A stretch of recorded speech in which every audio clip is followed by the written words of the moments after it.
एक समय की बात है, सहारनपुर नामक गांव में मोनिका अपने माता पिता के साथ रहा करती थी। लेकिन अचानक एक दिन मोनिका की खुशी को नजर लग जाती है। एक दिन मोनिका का परिवार कहीं से आ रहा होता है, तभी उनकी गाड़ी का एक्सीडेंट हो जाता है। उस एक्सीडेंट में मोनिका की मां की मृत्यु हो जाती है। मोनिका और मोनिका के पिता देवेंद्र को कम चोटें आती है। मोनिका अपनी मां को दुनिया से जाते देख बहुत रोती है और उसके पिता भी निराश हो जाते हैं। तभी वो अपने पिता से कहती है, पिताजी, माँ हमें छोड़कर क्यों चली गई? अब मुझे अपने हाथ से खाना कौन खिलाएगा? मेरी देखभाल कौन करेगा? चुप हो जाओ मेरी बेटी, मैं तुम्हारी देखभाल अच्छे से करूँगा और कोशिश करूँगा कि तुम्हें बिल्कुल भी माँ की कमी महसूस ना हो। ऐसा कहकर मोनिका के पिता देवेंद्र उसको दिलासा देते हैं और कुछ समय बाद मोनिका की माँ का अंतिम संस्कार हो जाता है। ऐसे ही दिन बीत रहे होते हैं। मोनिका बहुत उदास रहने लग जाती है। ना ही तो वो ठीक से खाना खाती है और ना ही मोनिका का किसी काम में मन लगा करता था। वो पूरा दिन एक कोने में उदास बैठी रहा करती थी। मोनिका की यह हालत देखकर देवेंद्र को बहुत बुरा लगता और वो एक दिन दूसरी शादी करने का मन बना लेता है, क्योंकि उसको ऐसा लगता है जो प्यार एक माँ अपनी बच्ची को दे सकती है, वो प्यार वो कभी भी नहीं दे सकता है। इसीलिए वो अपनी बेटी की खुशहाल भरी जिंदगी के लिए जानकी नाम की औरत से दूसरी शादी कर लेता है। जानकी की खुद की भी एक बेटी होती है जिसका नाम राखी होता है। देवेंद्र अपनी दूसरी शादी करके अपनी दूसरी पत्नी और बेटी को घर लेकर आता है और अपनी बेटी से बोलता है, बेटा, तुम्हारा दुख दर्द मुझसे देखा नहीं जा रहा था, इसीलिए मैंने दूसरी शादी कर ली। ये तुम्हारी दूसरी माँ है, ये तुम्हें कभी भी तुम्हारी माँ की कमी महसूस नहीं होने देगी और तुम्हें बिल्कुल बेटी जैसा प्यार देगी। और ये तुम्हारी बहन है, ये तुम्हारा बिल्कुल दोस्त की तरह ख्याल रखेगी। लेकिन पिताजी, स्कूल में मेरी सभी दोस्त बोलती है कि सौतेली माँ अच्छी नहीं होती और वो बहुत अत्याचार करती है। बेटा, ऐसा बिल्कुल भी नहीं है, सब इंसान एक जैसे नहीं होते हैं। तभी जानकी की आंखों में आंसू आ जाते हैं और वो बोलती है, बेटा, तुम मुझे कभी भी सौतेली मत समझना, मैं तुम्हें बिल्कुल सगी माँ की तरह प्यार करूंगी। ऐसा कहकर जानकी मोनिका को गले से लगा लेती है। ऐसे ही दिन बीत रहे होते हैं। जानकी मोनिका को बहुत प्यार करती है। धीरे धीरे करके मोनिका को जानकी के अंदर अपनी माँ की ममता नजर आने लगती है। दूसरी तरफ राखी को ये सब कुछ एक नजर नहीं भाता, क्योंकि जानकी पूरा दिन मोनिका का ही ख्याल रखती, जिस कारण से राखी मोनिका से जलने लगती है। ऐसे ही एक दिन जानकी मोनिका के लिए बहुत ही सुंदर गाउन लेकर आती है, जिसे देखकर राखी अपनी माँ से बोलती है, माँ, मुझे सब कुछ नजर आ रहा है, आप उससे बिल्कुल प्यार नहीं करती, पूरा दिन आप मोनिका पर ध्यान देती हो। आज आप उसके लिए कितनी सुंदर गाउन लेकर आई हो, मुझे तो ऐसा लगता है जैसे मैं आपकी सौतेली बेटी हूँ और ये आपकी सगी बेटी। राखी बेटा, ये तुम कैसी बातें कर रही हो? मैंने कभी तुम दोनों में फर्क नहीं किया, मैंने तुम दोनों को एक समान प्यार दिया है। मैं कल तुम्हारे लिए गाउन लेकर आई थी, लेकिन कल मोनिका के लिए गाउन नहीं मिली, क्योंकि उसको तो पर्पल कलर अच्छा लगता है, इसीलिए आज मैं पर्पल कलर में गाउन लेकर आई हूँ। तो फिर तुम्हें ऐसा क्यों लग रहा है कि मैं सारा प्यार मोनिका को ही देती हूँ? राखी और जानकी को इस तरह बहस करते देख मोनिका बोलती है, राखी मेरी प्यारी बहन, माँ से इस तरह लड़ाई झगड़ा मत करो। अगर तुम्हें मेरी गाउन अच्छी लगती है तो तुम ले लो, मैं कभी बाद में ले लूंगी। हाँ हाँ, मम्मी के सामने अब तो अच्छे बनने का नाटक कर रही है ना, लेकिन जब से तू मेरी जिंदगी में आई है तब से मम्मी मुझसे बिल्कुल प्यार नहीं करती। ऐसा कहकर राखी वहाँ से चली जाती है। ऐसे ही कुछ दिन बीत जाते हैं। राखी की नफरत मोनिका के लिए और भी ज्यादा बढ़ जाती है। दूसरी ओर जानकी बहुत कोशिश करती है कि वो दोनों बहनें मिलजुल कर रहे, लेकिन उसकी सारी कोशिशें नाकाम जाती है। ऐसे ही एक दिन जानकी बाजार जाती है, तभी उसको एक सूचना के बारे में पता चलता है और वो घर आकर अपनी बेटियों से बोलती है, बेटा, मैं तुम दोनों को एक खबर देने वाली हूँ, जिसको सुनकर तुम दोनों खुश हो जाओगी। माँ, जल्दी बताओ ना, ऐसी क्या न्यूज़ है जिसे आप बताते हुए इतनी ज्यादा खुश हो रही हो? हाँ बेटा, बताती हूँ।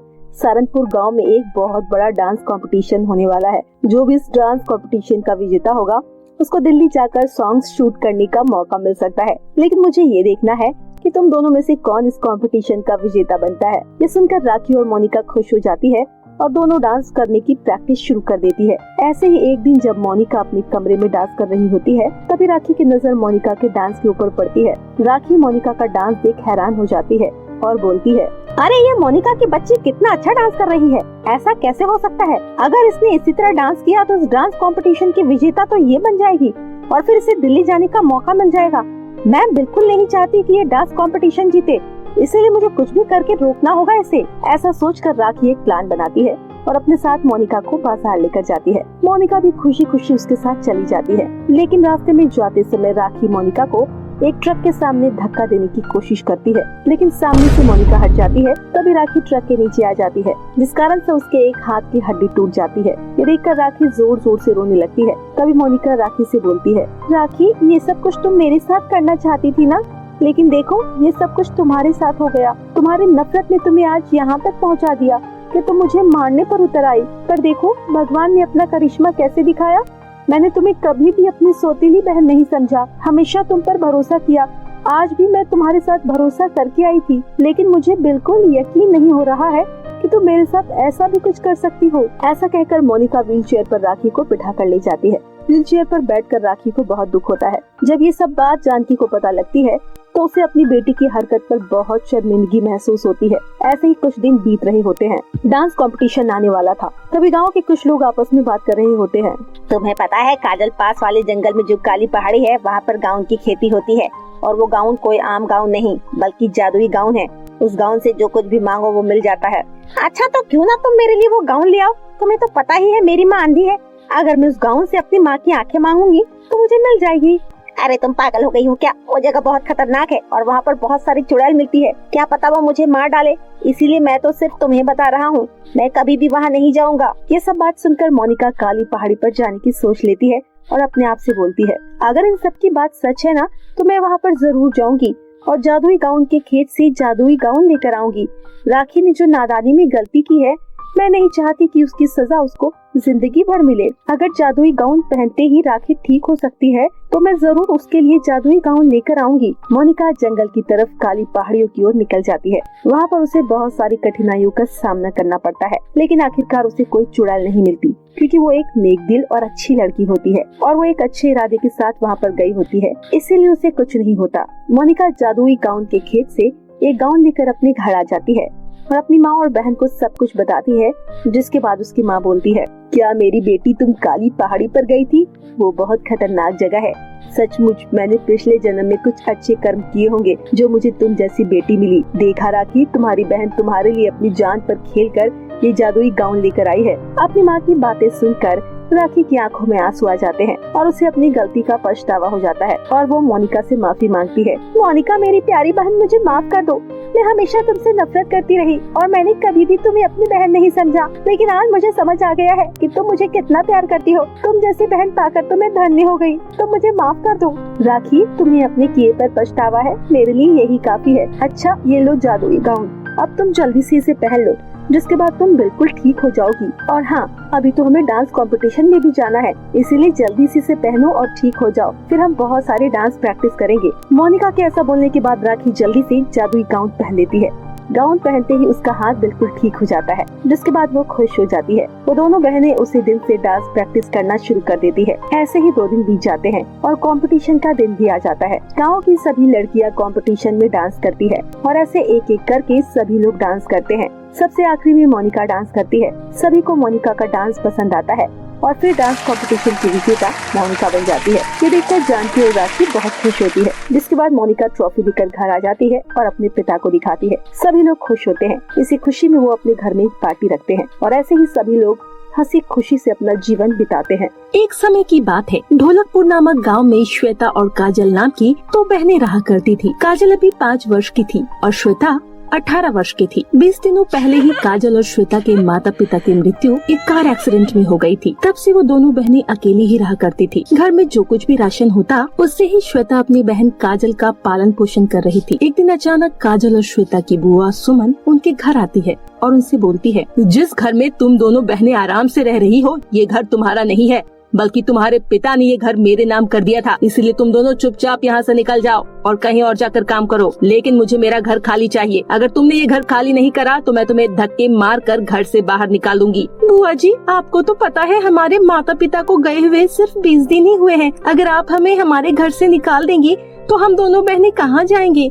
हमारा तो इस घर के सिवा और कोई ठिकाना नहीं है। मैंने तुम दोनों का ठेका ले रखा है क्या? मुझे कुछ भी नहीं पता। मुझे तुम्हारा ये घर खाली चाहिए, क्योंकि अब ये घर मेरा है मुझे मतलब नहीं है कि तुम दोनों बहन कहाँ जाती हो। इस तरह जानकी अपने भाई की दोनों बेटियों काजल और श्वेता को घर से बाहर निकाल देती है। उसे उनके ऊपर जरा सी भी दया नहीं आती। श्वेता अपनी छोटी बहन काजल को लेकर इधर उधर दर दर भटकती है। तभी जंगल में इधर उधर भटकते भटकते उन्हें एक टूटी फूटी झोपड़पट्टी दिखाई देती है। श्वेता उस टूटी फूटी झोपड़पट्टी को जंगल से कुछ लकड़ी लाकर उसे सही कर देती है। काजल, अब हम इस झोपड़पट्टी के अंदर रह सकते हैं। हमें रहने के लिए अपने सर पर छत मिल गई है, लेकिन अब हमें जीने के लिए खाने की जरूरत पड़ेगी, जिसके लिए मुझे कुछ न कुछ काम करना होगा जिनसे मुझे पैसे मिल सके। इसीलिए मैं गाँव में जाकर कुछ काम ढूंढ लूंगी। इसके बाद मैं तुम्हारा और अपना पालन पोषण करूंगी। लेकिन मेरी प्यारी बहन, तुम झोपड़पट्टी से बाहर मत निकलना, क्योंकि यहाँ पर बहुत सारे जंगली जानवर घूमते हैं। कहीं वो तुम्हें अपना शिकार न समझ बैठे, इसीलिए तुम घर के अंदर रहना जब तक मैं वापस लौटकर घर न आऊँ। ठीक है दीदी, जब तक आप नहीं आएंगी तब तक मैं घर से बाहर नहीं निकलूंगी। दीदी, आप शाम को जब आएंगी तो मेरे लिए कुछ खाने को ले आना, क्योंकि मुझे बहुत जोरों से भूख लगी है। 2 दिन हो गए मैंने कुछ नहीं खाया। हाँ मेरी प्यारी बहन, मुझे सब पता है। मैं इसीलिए काम करने जा रही हूँ ताकि मैं तुम्हारे लिए कुछ खाने पीने के लिए ला सकूं। ऐसा कहकर श्वेता काजल को झोपड़पट्टी में बंद कर काम ढूंढने के लिए चली जाती है। थोड़ी दूर भटकने के बाद श्वेता को शांति नाम की औरत की यहाँ हलवाई की दुकान पर बर्तन धोने और झाड़ू पोछा का काम मिल जाता है। श्वेता हलवाई की दुकान पर झाड़ू पोछा और साफ सफाई का काम करने लगती है। उसे उनसे जो कुछ भी पैसे मिलते वो अपनी बहन और अपने लिए खाने पीने का सामान लेकर चली जाया करती। ऐसे ही दिन गुजर रहे थे। एक दिन जब काजल घर पर अकेली होती है तो कुछ जंगली जानवरों की आवाज सुनकर वो बहुत डर जाती है, जिस कारण से वो बहुत ज्यादा सहम जाती है। इसीलिए अगले दिन श्वेता अपनी बहन काजल को अपने साथ हलवाई की दुकान पर लेकर चली जाती है। तभी रास्ते में जाते समय श्वेता अपनी बहन काजल से बोलती है, काजल, मैं तुम्हें अपने साथ हलवाई की दुकान पर तो लेकर जा रही हूँ, लेकिन वहाँ तुम्हें जरा सी भी शरारत नहीं करनी है। आराम से एक जगह चुपचाप से बैठ जाना, ठीक है ना? ठीक है दीदी, आप जैसा कहेंगी मैं वैसा करूँगी। ऐसा कहकर श्वेता अपनी बहन काजल को अपने साथ काम पर ले जाती है। तभी थोड़ी देर बाद दुकान की मालकिन सुमन आती है तो काजल को देखकर बोलती है, अरे कैसे भिखारी लोगों को तुमने दुकान के अंदर रख रखा है? ओए लड़की, चल निकल यहाँ से। तेरी हिम्मत कैसी हुई मेरे दुकान में अंदर आने की? और तुम लोग दुकान पर काम कर रहे हो, तुम्हें दिखाई नहीं दे रहा है? एक भिखारन अंदर आकर बैठी है। सुमन की ऐसी बातें सुनकर अंदर से श्वेता आती है और बोलती है, मालकिन, ये मेरी बहन है। इसे घर पर अकेले डर लगता है, इसीलिए मैं इसे अपने साथ लेकर आ गई।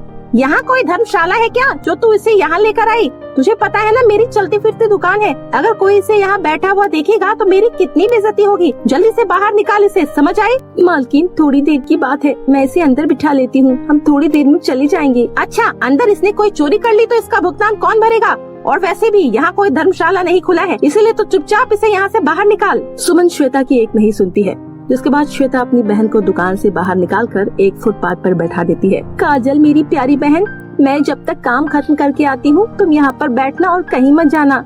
ये अमीर लोग बहुत कठोर स्वभाव के होते हैं, इनके सीने में बिल्कुल दिल नहीं होता और ना ही ये किसी की मजबूरी समझते हैं। वैसे भी जब हमारी बुआ ने हमारे साथ ऐसा किया हो तो हम किसी और से क्या उम्मीद कर सकते हैं। तुम यहाँ बैठी रहना, कहीं मत जाना, मैं अभी आती हूँ। ऐसा कहकर श्वेता झाड़ू पोछा करने के लिए चली जाती है। वहीं दूसरी ओर काजल तेज धूप में सड़क के किनारे बैठी रहती है। तभी दुकान की मालकिन खाने के लिए जोमेटो से पिज्जा ऑर्डर करती है। डिलीवरी बॉय पिज्जा लेकर आता है, तभी वो नीचे गिर जाता है और उसका पूरा पिज्जा खराब हो जाता है। तभी वो डिलीवरी बॉय जानबूझकर काजल के ऊपर नाम लगाने लगता है और जोर जोर से चिल्लाने लगता है। डिलीवरी बॉय के चिल्लाने की आवाज सुनकर मालकिन सुमन और श्वेता बाहर आ जाते हैं। मैडम, ये लड़की मेरी गाड़ी के सामने आ गई, जिस कारण से मैं गिर गया और इसकी वजह से आपका पिज्जा खराब हो गया। अब आपका नुकसान मैं नहीं, ये लड़की भरेगी। मैं जाता हूँ। ऐसा कहकर वो डिलीवरी बॉय वहाँ से चला जाता है। सुमन को काजल के ऊपर गुस्सा आता है और बिना रुके उसे थप्पड़ मारती है। श्वेता मालकिन सुमन को रोकती है, लेकिन सुमन बिल्कुल नहीं रुकती और काजल की खूब पिटाई करती है। जब मार मार कर सुमन का पेट भर जाता है तो सुमन श्वेता से कहती है, मैंने इस लड़की को अपनी दुकान से निकाल दिया था,